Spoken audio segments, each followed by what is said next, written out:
Hello, dear students. Continuing with our topic, we are doing today past indefinite and past continuous. So, here we start. Tenses का सामने है आपके present indefinite, present continuous, present perfect and present perfect continuous का has, have, been.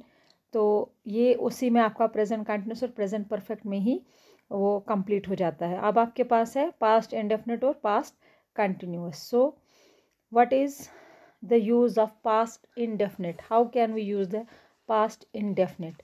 The past indefinite or say simple past is used. कहाँ पर use होता है? To denote an action in the past.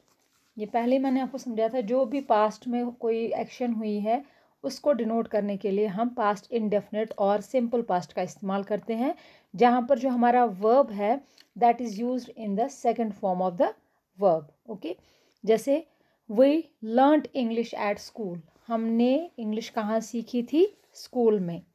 He killed a snake. उसने सांप को मारा था.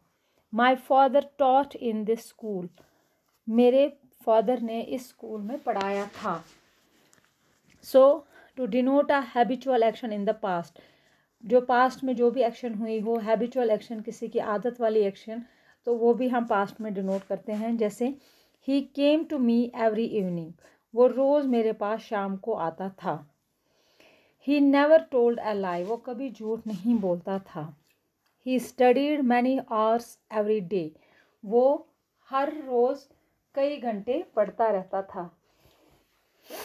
So third one, to denote an action going on in the past, जो पास्ट में हो रहा हो. जैसे वाइल दे डांस्ड. जब वो डांस करते थे या वह डांसिंग, वी सैंग. हम गाते रहते थे. सो इसी तरह आपको देखना है कि पास्ट इनडेफिनिट नीचे जो सेंटेंसेस दिए गए हैं इसमें आपको करेक्ट फॉर्म ऑफ वर्ब का इस्तेमाल करना है. जैसे last Saturday I dash at home. पिछली सैटरडे को मैं घर में ही बैठा था. तो स्टे का stayed. Okay. Who dash the hero in that film. Who played the hero in the film, in that film. इसी तरह ये 15 सेंटेंसेस है. Go through them and try to solve them yourself. अगर आपको नहीं आता है तो message me on the group. दूसरा पार्ट है आपका the past continuous. The past continuous जो है that is used for an action continuing at a particular time और during a particular period in the past, जो कि कंटिन्यू हो रहा था पास्ट में और उस टाइम जो एक्शन हो रही थी वो भी पर्टिकुलर टाइम पे या पर्टिकुलर पीरियड ऑफ टाइम पे वो हो रही थी. The chief interest is not the time of action but it's continuity. और इसमें इंटरेस्ट ये है कि टाइम ऑफ एक्शन का उतना महत्व नहीं है, उतनी इम्पोर्टेंस नहीं है, बट उसकी कंटिन्यूटी का की इम्पोर्टेंस है. जैसे व्हेन आई सा हिम, जैसे मैंने उसे देखा था. He was playing chess. वो चेस खेल रहा था. I was writing a letter when he came to my house. मैं उस टाइम लेटर लिख रहा था जब वो मेरे घर आया था. तो it means I was doing a continuing process. इसी तरह वो चेस खेल रहा था जब मैं वहाँ गया था.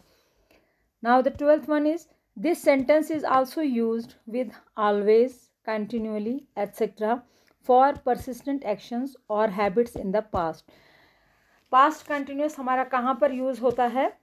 परसिस्टेंट एक्शन जो होती रहती है, ठीक है, या कोई पास्ट जो होता रहता था. जैसे he was always ringing me up. वो हमेशा मेरे को रिंग करता रहता था.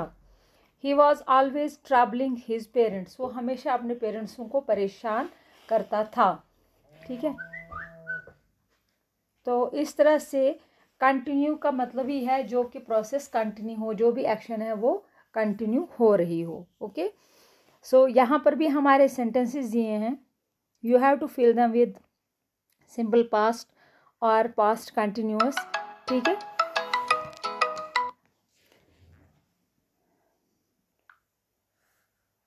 सो इस तरह से आपने देखा कि कंटिन्यूस का मतलब है continuity. So I dash read a novel when my friend came. I was reading a novel when my friend came. I dash go to bed early last night. तो यहाँ पर आप क्या करेंगे, लास्ट नाइट, यहाँ पर आपको सिंपल पास्ट का भी इस्तेमाल करना है। आप इसमें लिख सकते हैं I was gone to bed early last night. तो इस तरह से आप देखिए, इसमें आपको सिंपल पास्ट या पास्ट कंटिन्यूस सेंटेंस जो है वो आपने इसमें इस्तेमाल करने हैं, ठीक है। तो in case you feel any problem in solving these sentences, then please message on our WhatsApp group. Okay, so try them and learn them. Till then, take care, stay safe, stay home.